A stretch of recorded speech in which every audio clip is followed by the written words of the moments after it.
Hola chicos, en esta ocasión vamos a hablar sobre el diseño metodológico de investigación. Como afirma Patricio Hopkins, la metodología de la investigación es un conjunto ordenado de los procesos que se deben emplear en la búsqueda y demostración de la verdad, al igual que también las estrategias y procedimientos que permiten la recolección de datos para posteriormente analizarlos y luego interpretarlos. Y responde la pregunta, ¿cómo desarrollo la investigación? Según Bernard Bravo, 2007, el diseño metodológico de investigación se estructura en 4 partes. La primera, inducir a la reflexión. La segunda, introduce al lector a la reflexión acerca de la ciencia, ya que gracias a la ciencia podemos encontrar los resultados a las problemáticas. La tercera parte ofrece una visión general de los métodos de investigación. Y por último, la cuarta nos muestra la parte relativa de la construcción y aplicación sobre las técnicas de recolección de información. Las características principales son: permite detallar, comparar o apuntar las partes integrantes de un proyecto de investigación. Da al investigador las directrices para que pueda resolver el problema. Delimita lo que se va a investigar. Indica cuál es el propósito, para quién va dirigido el estudio y dónde se llevará a cabo, al igual que indica el tiempo y espacio. Da la explicación sobre las variables o fenómenos. Y por último, indica si la investigación es cuantitativa, cualitativa o mixta.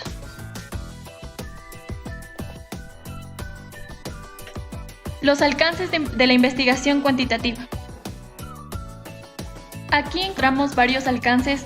Estos se dan según el grado y profundidad con el que se quiere investigar, y de estos dependen las estrategias, procedimientos y componentes. Y son los siguientes: exploratoria. Estos sirven para examinar un tema poco estudiado. Los descriptivos. Estos detallan los fenómenos y miden variables. Los correlacionales. Estudian la relación entre 2 o más variables. Y por último, los explicativos.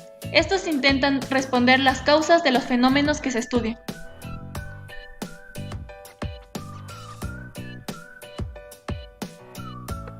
Los tipos de diseños para investigación, según el proceso cualitativo, se basan en la observación de comportamientos, pensamientos y valores de una etnia o grupo social, al igual que interpreta el conjunto de información entre los sujetos y la relación de significado para ellos. Este método construye el conocimiento gracias al comportamiento entre las personas implicadas y toda su conducta visible.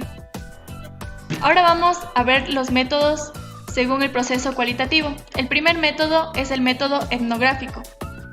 Este trata de describir las diferentes formas de vida de una etnia o un grupo social, con lo que nos ayudará a la investigación a saber cuáles son sus creencias, sus valores o sus costumbres. El siguiente método es el de etnometodología. Este utilizan los individuos para dar sentido y al mismo tiempo realizar sus acciones cotidianas. El siguiente método es el método fenomenológico. Este se encarga de la descripción de experiencias vividas.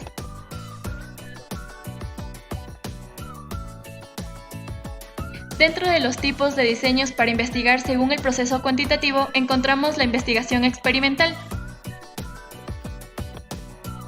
El diseño experimental es aquel según el cual el investigador manipula una variable experimental no comprobada.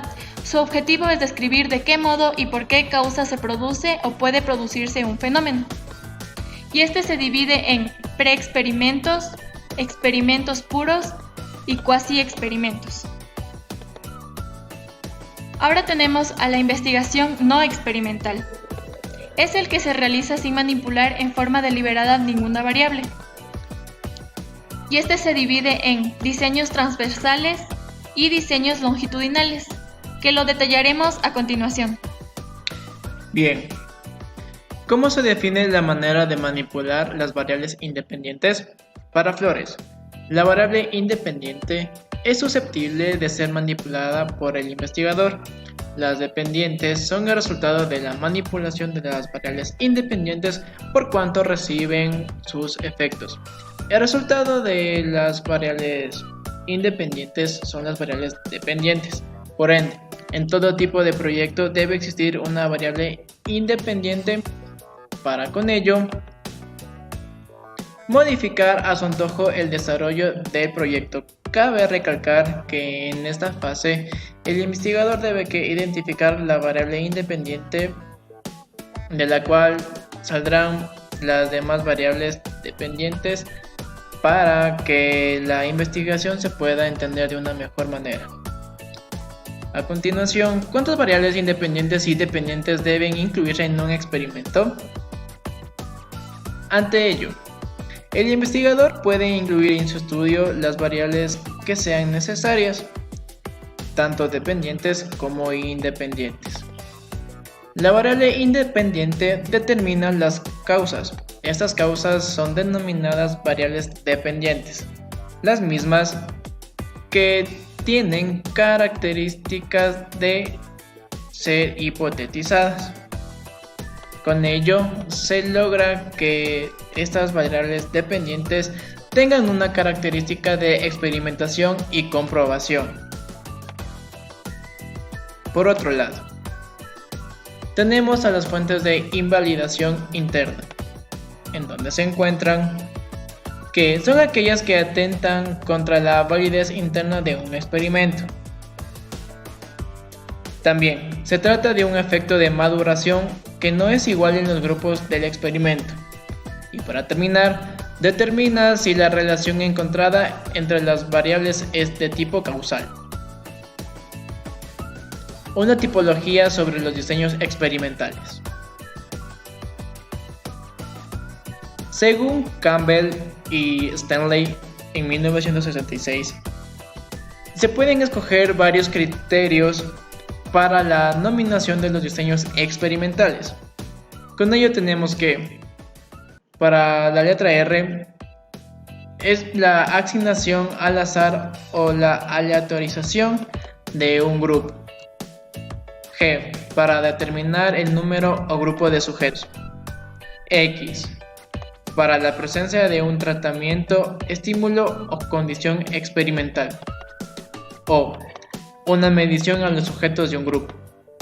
Signo negativo, ausencia de un estímulo o indica que se trata de un grupo de control. Simbología de los diseños experimentales. Un diseño experimental tiene como propósito evaluar o examinar los efectos que se manifiestan en la variable dependiente cuando se introduce la variable independiente.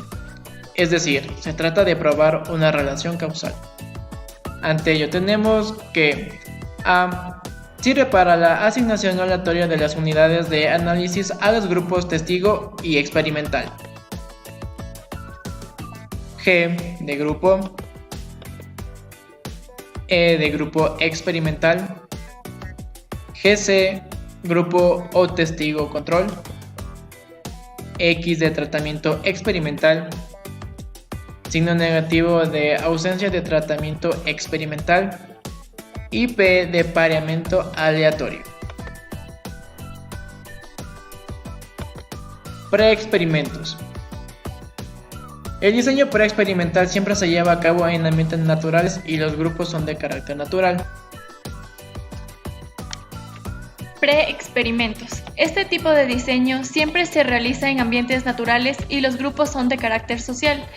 Tienen un bajo grado de control, puesto que trabajan con un solo grupo y las unidades de análisis no son asignadas aleatoriamente a la muestra. Solo se analiza una variable, por lo tanto no queda la posibilidad de comparar las muestras.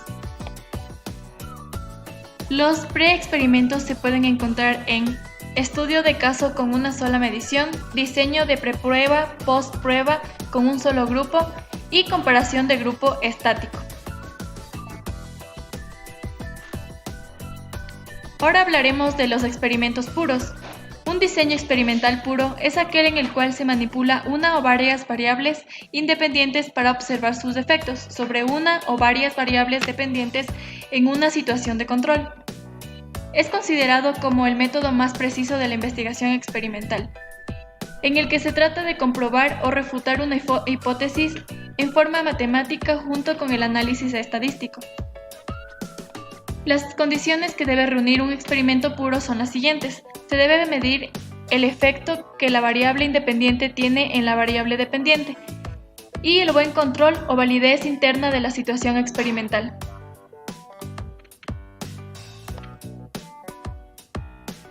Diseño post-test con grupo de control.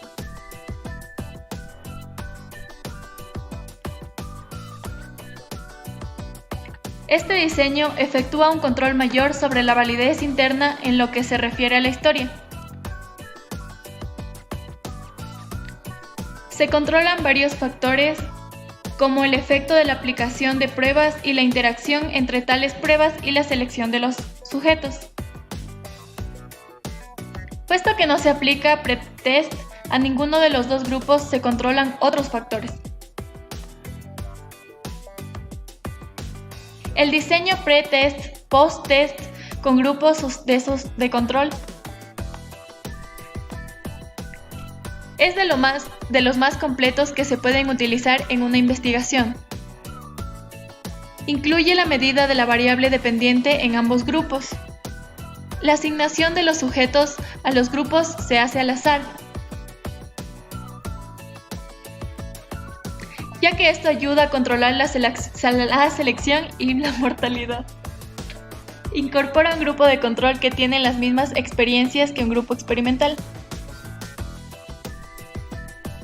Se tiene un mayor control sobre los factores. La aplicación del pretest puede producir un efecto de sensibilización en los sujetos. Diseño Solomon en 4 grupos. Se pretende controlar la posible interacción que pueda existir entre el pretest y el tratamiento. Consta de 4 grupos formados por asignación al azar antes de empezar la investigación. Y su validez interna y externa es bastante importante para el diseño Solomon. El mayor problema es que exige un número de sujetos importantes.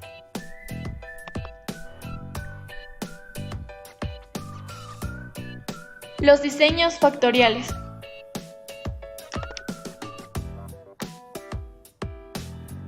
Estos posibilitan el estudio conjunto de más de una variable independiente y se analizará el efecto por separado. Los llamamos efectos principales y de forma conjunta efectos de interacción.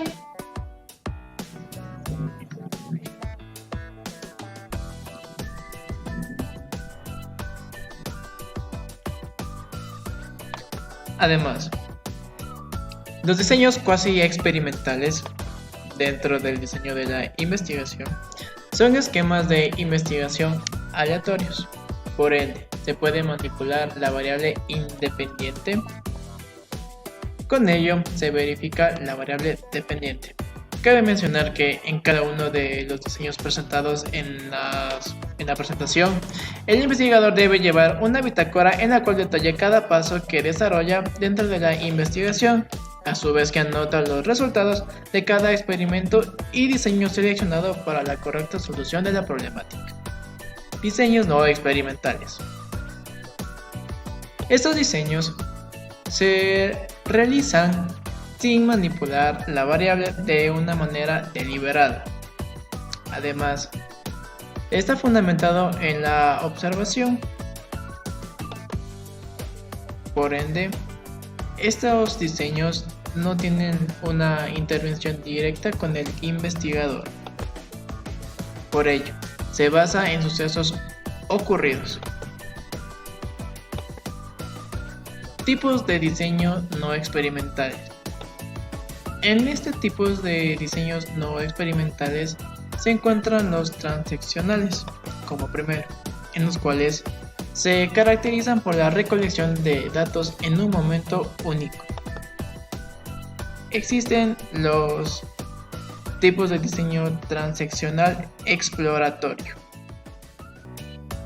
Para esto, Sampieri en el año 2010 acota que tiene como propósito conocer una comunidad, un contexto, un evento, una situación, una variable o conjunto de variables. Por ende, su estudio se centra en una exploración inicial dentro de un periodo específico.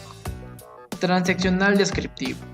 Para Escamilla, afirma que los diseños transaccionales descriptivos recolectan datos sobre una de las categorías, conceptos, variables, contextos y reportan los datos que obtienen. Y por último, los diseños transaccionales correlacional causal. Para Sampieri,